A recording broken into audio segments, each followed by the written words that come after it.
नमस्कार दोस्तों, स्वागत है आपका आपके अपने YouTube चैनल बुक इनसाइडर 1.0 में, जहां किताबें बोलती हैं और जिंदगी बदलती है।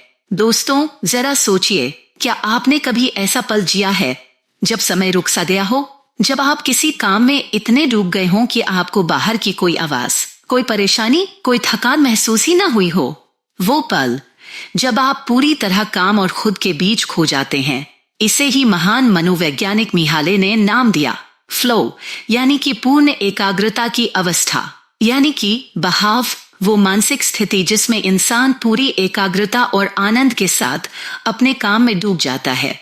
यह किताब flow the psychology of optimal experience, यानी कि अनुभव की सर्वोत्तम मनोविज्ञान, हमें सिखाती है कि असली खुशी बाहरी चीजों से नहीं, बल्कि हमारी अपनी चेतना को नियंत्रित करने से आती है। सच्ची खुशी तब मिलती है जब हम अपने मन को भटकने से रोककर अपनी ऊर्जा को किसी काम पर पूरी तरह केंद्रित करते हैं। सोचकर देखिए, हम सब अपनी जिंदगी में खुशियां ढूंढते रहते हैं। कोई पैसों में ढूंढता है, कोई रिश्तों में, कोई नाम और शोहरत में। लेकिन मिहाले कहते हैं, असली खुशी किसी बाहरी साधन में नहीं है, बल्कि हमारे अनुभव को हम कैसे जीते हैं इसमें है। यह किताब हमें बताती है कि कैसे हम फ्लो स्टेट में जीकर अपने हर काम को सिर्फ काम नहीं, बल्कि आनंद और विकास का स्रोत बना सकते हैं। इस किताब का सफर हमें यह सिखाएगा कि कैसे फ्लो हमारी जिंदगी को साधारण बना सकता है, कैसे हर पल को अर्थपूर्ण बनाया जा सकता है, और कैसे हम अपने भीतर ही एक ऐसा खजाना खोज सकते हैं जो हमें जीवन भर आनंद और शांति देता रहेगा। तो चलिए दोस्तों, इस किताब की गहराइयों में उतरते हैं और जानते हैं कि मिहाले के इन विचारों से हम अपनी जिंदगी कैसे बदल सकते हैं। दोस्तों, आइए एक कहानी सुनते हैं। यह कहानी है महान वैज्ञानिक आइजैक न्यूटन की। सन 1665 में इंग्लैंड में महामारी फैल गई थी। सारे कॉलेज और स्कूल बंद कर दिए गए। उस समय न्यूटन एक युवा छात्र थे। उन्हें अपनी यूनिवर्सिटी छोड़कर गांव में अपने घर लौटना पड़ा। अब सोचिए, ज्यादातर लोग ऐसे हालात में परेशान हो जाते हैं, उदास हो जाते हैं। लेकिन न्यूटन ने इस समय को एक मौके की तरह इस्तेमाल किया। उन्होंने अपने कमरे में खुद को कैद कर लिया और पूरी तरह फ्लो स्टेट में काम करना शुरू किया। दिन रात वे मैथमेटिक्स, गणित, प्रकाश और गुरुत्वाकर्षण पर काम करते रहे। कहा जाता है कि इसी दौरान जब वे एक पेड़ के नीचे बैठे थे, एक एप्पल सेब उनके सामने गिरा। वहीं से उनके दिमाग में गुरुत्वाकर्षण का विचार आया। लेकिन असली बात यह है कि उन्होंने उस साधारण घटना को इतना गहराई से सोचा कि पूरी मानव सभ्यता की दिशा बदल गई। इस समय को इतिहास में ईयर ऑफ वंडर्स, चमत्कारों का वर्ष कहा जाता है, क्योंकि इसी फ्लो की अवस्था में रहकर न्यूटन ने वो सारे सिद्धांत खोज निकाले जिन पर आज पूरी आधुनिक विज्ञान खड़ा है। दोस्तों, अगर न्यूटन उस समय परेशानियों में उलझ जाते या समय को व्यर्थ कर देते, तो शायद दुनिया आज भी कई रहस्यों से अनजान रहती। ये कहानी हमें यही सिखाती है कि जब इंसान फ्लो में जीता है, तो वह अपनी क्षमता से कहीं आगे जाकर दुनिया को बदलने वाला काम कर सकता है।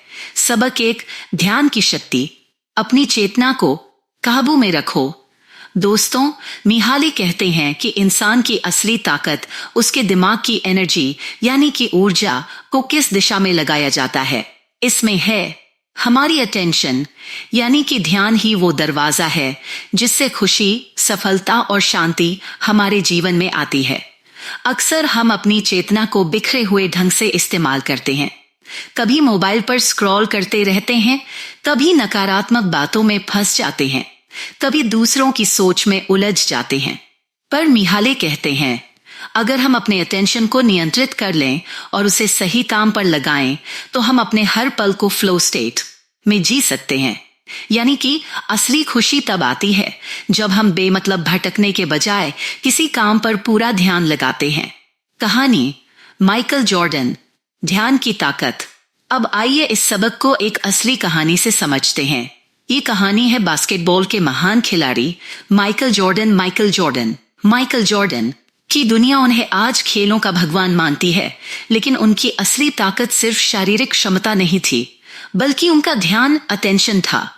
जब भी जॉर्डन मैदान पर उतरते, उनका पूरा ध्यान सिर्फ खेल पर होता। हजारों दर्शकों की आवाज, कैमरों की चमक, मीडिया का दबाव, कुछ भी उन्हें डिस्टर्ब नहीं कर पाता था। खेल पत्रकार कहते हैं, जॉर्डन जब बॉल यानी कि गेंद को पकड़ते थे तो लगता था मानो समय धीमा हो गया हो। वे सिर्फ उसी पल में जीते थे, न अतीत की चिंता, न भविष्य का डर, बस वर्तमान में खेल, और उसी खेल में उनकी पूरी चेतना डूबी हुई। यही उनका फ्लो स्टेट। उन्होंने अपने ध्यान को इतना काबू में कर लिया था कि वे असंभव शॉट्स भी बड़े आराम से लगा देते थे। जॉर्डन ने खुद कहा था, जब मैं खेलता हूं मैं सिर्फ उस पल में होता हूं, यही मुझे जिंदा महसूस कराता है। सीख दोस्तों, इस सबक से हमें यह सीख मिलती है कि अगर हम अपनी अटेंशन को नियंत्रित करना सीख जाएं, तो चाहे पढ़ाई हो, काम हो या कोई सपना, हम सब में अपना सर्वश्रेष्ठ दे सकते हैं। फ्लो की पहली कुंजी यही है, अपनी चेतना को बिखरने मत दो, क्योंकि जहां ध्यान जाएगा वहीं हमारी जिंदगी का बहाव बनेगा। सबक 2, चुनौतियों और कौशल का संतुलन। मिहाले कहते हैं कि फ्लो में आने के लिए सबसे जरूरी है चैलेंज यानी कि चुनौती, और स्किल यानी कि कौशल के बीच सही संतुलन। अगर चैलेंज बहुत बड़ी है और स्किल कम है तो हम स्ट्रेस में आ जाते हैं। अगर चैलेंज बहुत छोटी है और स्किल ज्यादा है तो हमें बोर्डम यानी कि ऊब होती। लेकिन जब चैलेंज और स्किल बराबरी पर हों तभी हम फ्लो स्टेट में जाते हैं, यानी कि असली आनंद वही है जहां हमें थोड़ा खिंचाव महसूस हो लेकिन असंभव न लगे। यही वो जगह है जहां इंसान पूरी एकाग्रता के साथ बढ़ता है और रचना करता है। कहानी लियोनार्डो दा विंची। कला और चुनौती का संगम। यह कहानी है महान चित्रकार और आविष्कारक लियोनार्डो दा विंची की। दा विंची जब भी कोई चित्र बनाते तो वे सिर्फ कैनवस यानी कि चित्रपट पर रंग भरने तक सीमित नहीं रहते थे। वे हर बार खुद को एक नई चैलेंज देते थे। कभी वे इंसानी शरीर की नसों और हड्डियों को समझने के लिए महीनों डेड बॉडीज यानी कि ठोस शरीर का अध्ययन करते, कभी वे पक्षियों की उड़ान को पकड़ने के लिए घंटों आसमान देखते रहते, कभी वे लाइट यानी कि प्रकाश और शैडो यानी कि छाया के खेल को समझने के लिए अलग अलग प्रयोग करते। हर बार उनका स्किल बढ़ता गया और वे उससे बड़ी चैलेंज ढूंढते गए। यही कारण है कि उनकी बनाई मोनालिसा सिर्फ एक पेंटिंग नहीं बल्कि इतिहास का जादू बन गई। उन्होंने खुद कहा था, कला कभी पूरी नहीं होती, सिर्फ छोड़ दी जाती है। यानी कि वे हमेशा खुद को और चुनौती देते रहे और फ्लो में डूबे रहे।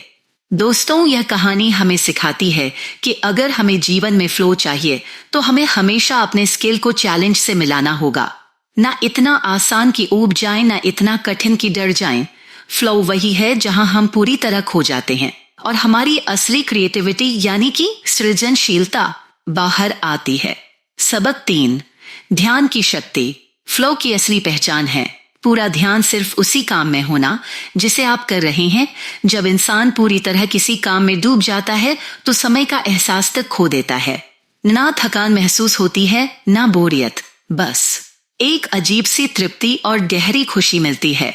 लेखक कहते हैं कि ध्यान, कंसंट्रेशन यानी कि एकाग्रता ही वह दरवाजा है जिससे होकर इंसान फ्लो की दुनिया में प्रवेश करता है।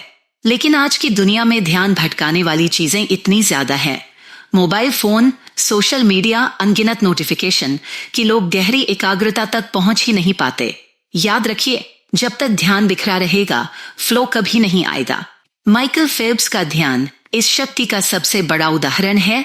माइकल फेल्प्स यानी कि दुनिया का महान तैराक। ओलंपिक खेलों में उतरने से पहले फेल्प्स हर दिन घंटों तक सिर्फ एक चीज पर ध्यान केंद्रित करते, अपने स्ट्रोक यानी कि पानी में हाथ चलाने की तकनीक, अपनी सांस की लय और अपने शरीर की गति। एक बार ओलंपिक में उनकी गॉगल्स यानी कि तैरने का चश्मा में पानी भर गया। अब आप सोचिए, अगर किसी और खिलाड़ी के साथ ऐसा होता तो वह घबरा जाता, लेकिन फेल्प्स ने आंखें बंद कर दी और सिर्फ अपनी गिनती पर ध्यान लगाया। हर स्ट्रोक को गिनते हुए आगे बढ़ते रहे। उन्होंने बिना देखे ही अपनी रेस पूरी की और नतीजा, वह गोल्ड मेडल जीत गए, क्योंकि उनका ध्यान इतना गहरा था कि किसी भी बाधा ने उन्हें तोड़ा नहीं। यह है फ्लो में डूबे इंसान की ताकत। सीख यही है, अगर हम अपना पूरा ध्यान किसी काम पर लगा दें तो असंभव सी लगने वाली चीजें भी मुमकिन हो जाती हैं। सबक 4, आत्मभूल यानी सेल्फलेसनेस। फ्लो का सबसे अद्भुत अनुभव तब होता है जब इंसान खुद को भूल जाता है। मतलब जब आप किसी काम में इतने डूब जाते हैं कि यह भी याद नहीं रहता कि आप कौन हैं, लोग क्या सोचेंगे, यह समय कितना बीत गया। उस पल सिर्फ काम बचता है और आप उसी काम के साथ एक हो जाते हैं। लेखक कहते हैं कि जब हम फ्लो में होते हैं तब हमारा ईगो यानी कि अहंकार गायब हो जाता है। हम न तो डरते हैं न ही घबराते हैं, बस उसी काम में पूरी तरह घुल जाते हैं। यही वह स्थिति है जहां से सच्ची रचनात्मकता, क्रिएटिविटी यानी कि सृजनात्मकता जन्म लेती है। जब गाती थीं तो मानो पूरी दुनिया थम जाती थी। लोग कहते थे कि उनके सुरों में जादू है, लेकिन असली जादू उनके फ्लो में था।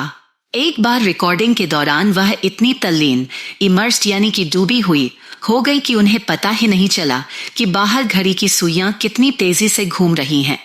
कभी कभी तो वह बिना पानी पिए, बिना थके घंटों गाती रहती थीं और उन्हें इस बात का एहसास तक नहीं होता, क्योंकि उस समय वह खुद को भूल चुकी होती थीं। बस संगीत ही उनका संसार होता। उनकी यही एकाग्रता उन्हें भारत रत्न तक ले गई।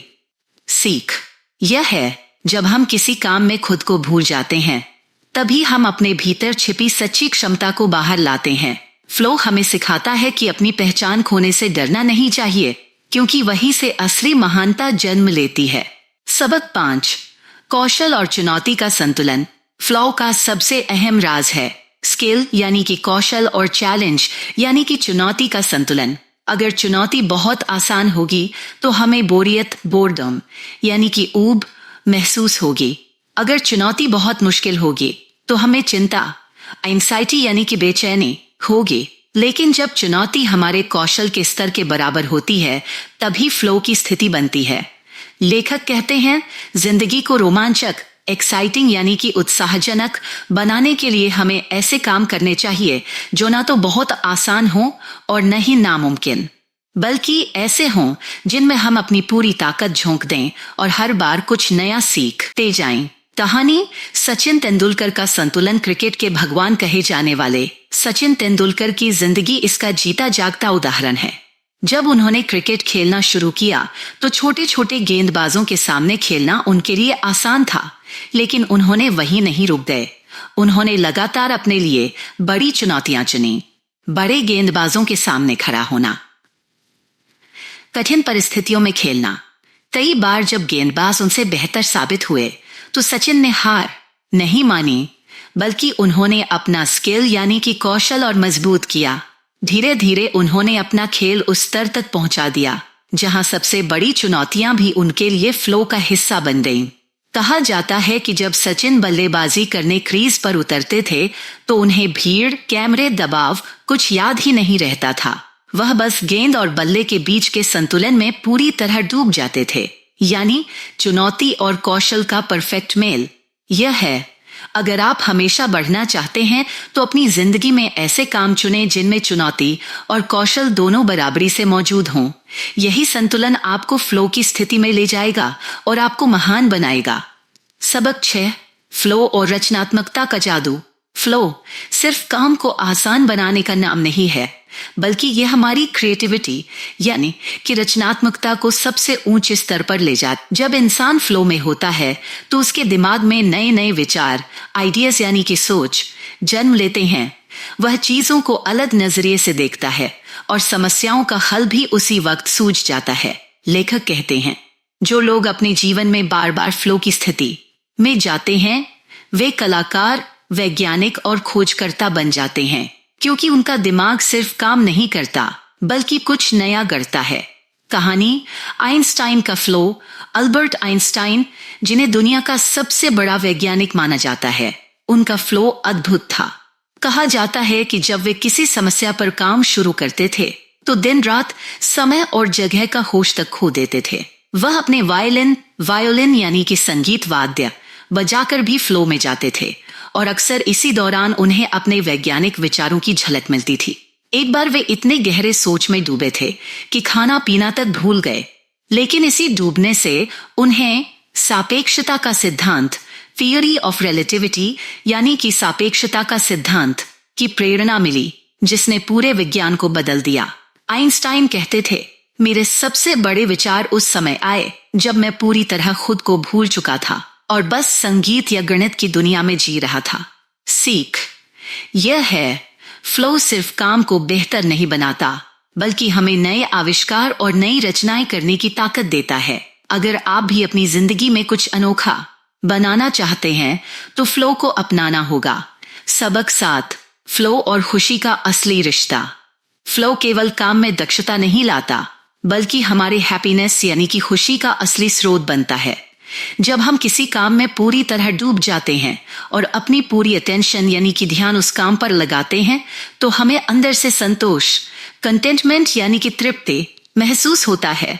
लेखक कहते हैं कि हमारी खुशी, हैप्पीनेस केवल बाहरी चीजों से नहीं आती, बल्कि यह इस बात से आती है कि हम अपने हर पल को पूर्ण एकाग्रता, फ्लो स्टेट यानी कि बहाव में जी रहे हैं। कहानी, जेसिका एनिस बहादुरी और फ्लो।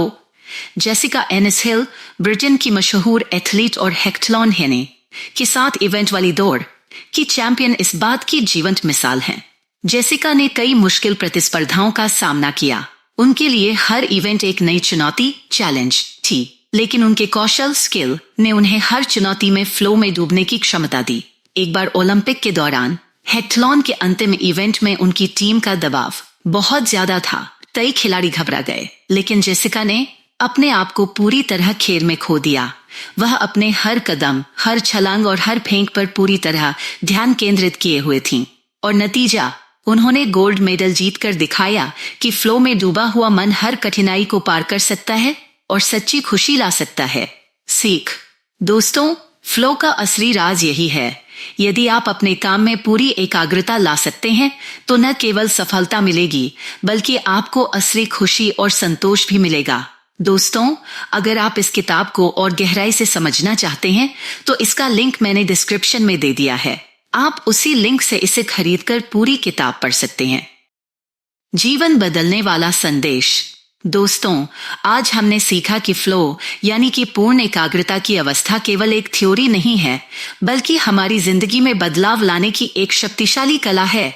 हमने 7 सबक, लेसन्स में देखा, पूर्ण एकाग्रता का रहस्य, अपने काम में डूबकर असली क्षमता को महसूस करना, चुनौती और कौशल का संतुलन, काम को इतना चुनौतीपूर्ण बनाना कि ऊब न हो और डर न लगे, ध्यान की शक्ति, पूरी एकाग्रता से काम करने की क्षमता, आत्मभूल, सेल्फलेसनेस, खुद को भूलकर काम में पूरी तरह डूब जाना, कौशल और चुनौती का मेल, संतुलित मेहनत से फ्लो की स्थिति हासिल करना, फ्लो और रचनात्मकता का जादू, डूबकर काम करने से नए विचार और आविष्कार जन्म लेना, फ्लो और खुशी का असली रिश्ता। फ्लो में डूबना ही हमें वास्तविक खुशी और संतोष देता है।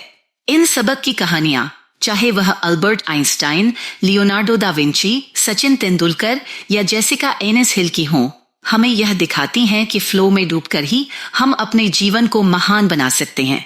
याद रखिए, फ्लो केवल काम करने की कला नहीं, यह जीवन जीने की कला है। फ्लो से न केवल हमारी कौशल क्षमता बढ़ती है, बल्कि हमारी खुशी, संतोष और रचनात्मकता भी खिल उठती है। और सबसे महत्वपूर्ण, फ्लो हमें सिखाता है कि जीवन के हर पल को पूरी तरह जीना ही असली सफलता है। दोस्तों, अब यह आपके हाथ में है। क्या आप अपने जीवन में फ्लो को अपनाएंगे? क्या आप हर काम में अपनी पूरी एकाग्रता, सहनशीलता और रचनात्मकता लगाएंगे? अगर हाँ, तो याद रखिए, यही वह रास्ता है जो आपको सच्ची सफलता और वास्तविक खुशी तक ले जाएगा। याद रखिए, खुशी फैलाने से ही और खुशी पैदा होती है। अगर आप इस वीडियो को लाइक, शेयर और सब्सक्राइब करेंगे तो हमें भी खुशी मिलेगी।